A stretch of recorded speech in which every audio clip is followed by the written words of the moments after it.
O volume de informações relacionadas às falcatruas realizadas na República nos últimos anos são de tal monta que muitas vezes se esquece de observar o início, o liame, a amarração que existe entre uma fase e outra desta grande investigação que, para o bem dos brasileiros e do Brasil, está sendo levada a cabo pelo Ministério Público, pela Polícia Federal e pela Justiça Federal. Lembro-me da delação premiada, formalizada por Delcídio do Amaral, em 11 de fevereiro de 2016. Ele relatava a forma com que o BNDES financiava empresas como Friboi, Marfrig, Bertin, entre tantas outras. E fazia referência à retribuição que era oferecida por essas empresas aos agentes públicos que haviam contribuído para a concretização daqueles empréstimos privilegiados.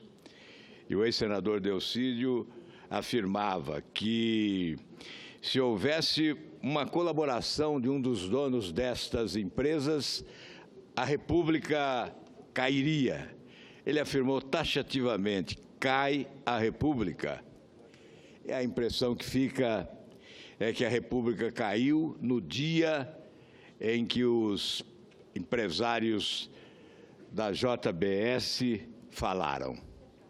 Na delação premiada que estarreceu o Brasil pelo volume de recursos públicos que foram utilizados na forma de pagamento de propina.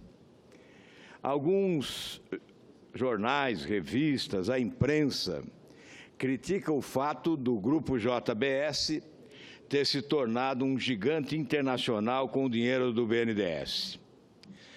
Todavia, pouco se fala sobre a engenharia normativa e financeira que permitiu ao BNDES ser tão generoso com diversos grupos empresariais, inclusive JBS.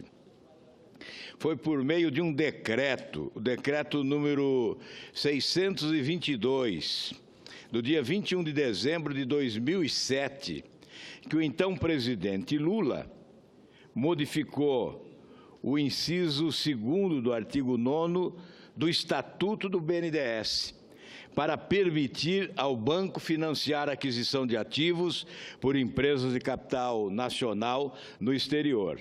Veja a sutil alteração promovida pelo presidente Lula. E agora nós conhecemos as consequências desta alteração. O decreto é o de número 4.418 e que altera o artigo 9º do Estatuto do BNDES, quando coloca: o BNDES poderá também, no parágrafo 2º, financiar a aquisição de ativos e investimentos realizados por empresas de capital nacional no exterior, desde que contribuam para o desenvolvimento econômico e social do país. Contribuem com o desenvolvimento social e econômico de que país? Porque é evidente que quando a JBS, com recursos do BNDES, comprou frigorífico nos Estados Unidos, estava contribuindo para o desenvolvimento econômico e social dos Estados Unidos e não do Brasil. É evidente que o Brasil só perdeu. Após essa mudança no Estatuto Social do BNDES, o governo federal aprofundou o processo de endividamento da União para direcionar mais dinheiro ao BNDES. Vamos repetir números que, incansavelmente, eu já repeti aqui diversas vezes. Foram 716 bilhões de reais, de 2008 a 2014, durante 6 anos, portanto, empréstimos da União ao BNDES, 716 bilhões de reais. Do FAT, PIS, PASEP e FGTS, 243 bilhões. E o restante do Tesouro Nacional.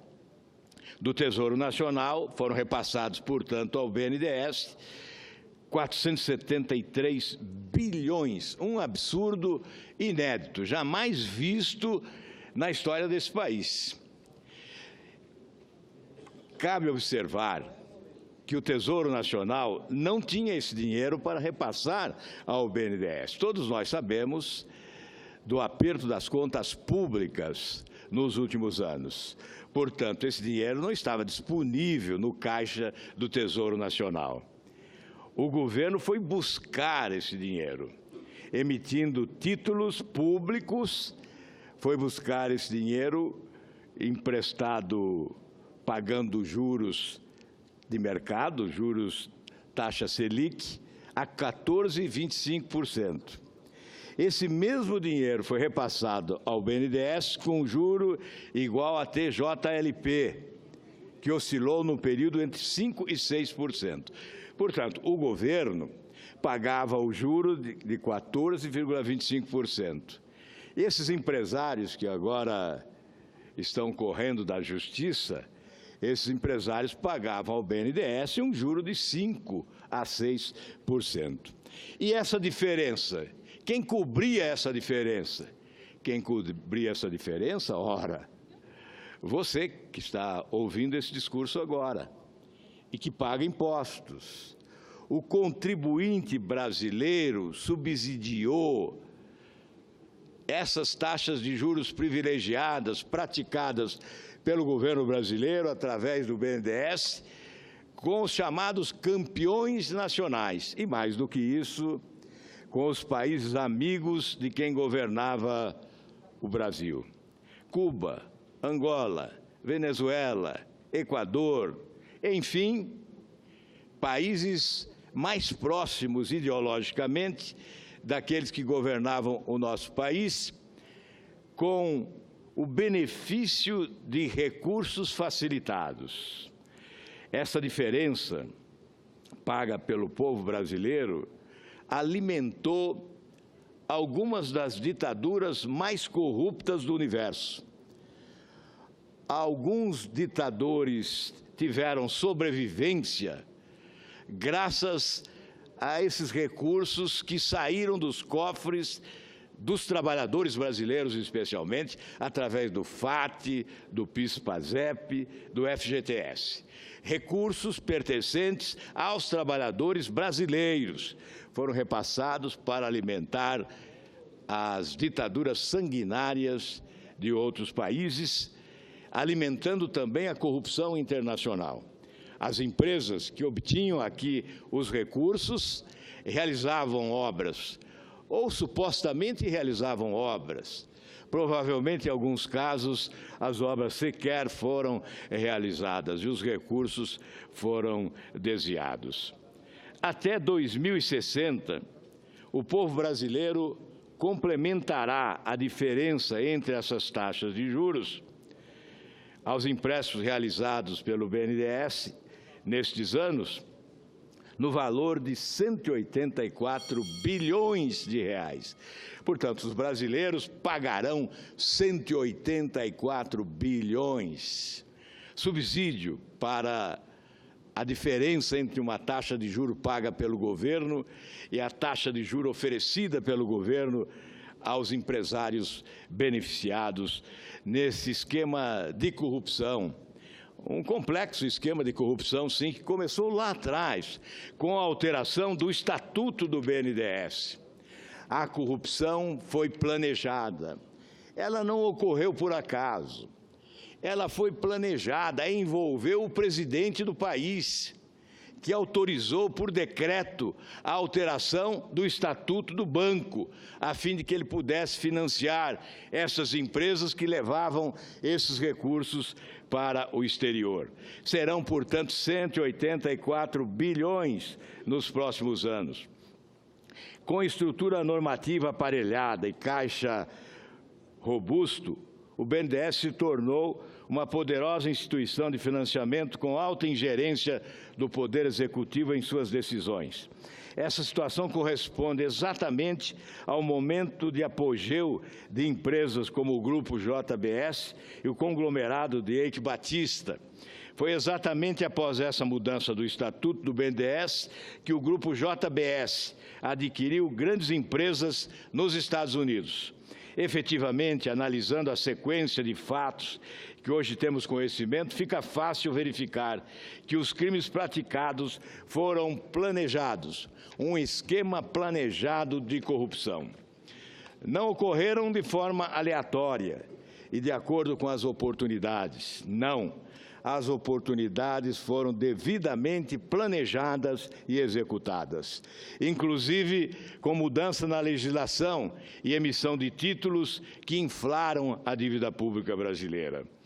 Este esquema de corrupção é, portanto, um dos principais responsáveis pela monumental dívida pública desse país, que asfixia as finanças públicas, impedindo investimentos fundamentais em setores essenciais para a população brasileira. Significativa parcela do pífio movimento da economia entre 2008 e 2014 ocorreu devido ao forte endividamento da União. Dívida essa que hoje estrangula o orçamento da União e que os brasileiros levarão décadas para pagar. Para concluir, senhor presidente, agradecendo a generosidade do tempo oferecido, a consequência mais dramática desse esquema planejado de corrupção é, sem dúvida, esta dívida pública monumental, porque ela já consome a metade do orçamento da União no pagamento de juros e encargos desta dívida. Portanto, não há como não afirmar: a corrupção castiga o povo brasileiro, não só diretamente, como indiretamente, porque ao acumular a dívida que acumulou durante muitos anos, estará sacrificando o povo brasileiro, que poderia ter outras oportunidades de vida melhor. Muito obrigado, senhor presidente.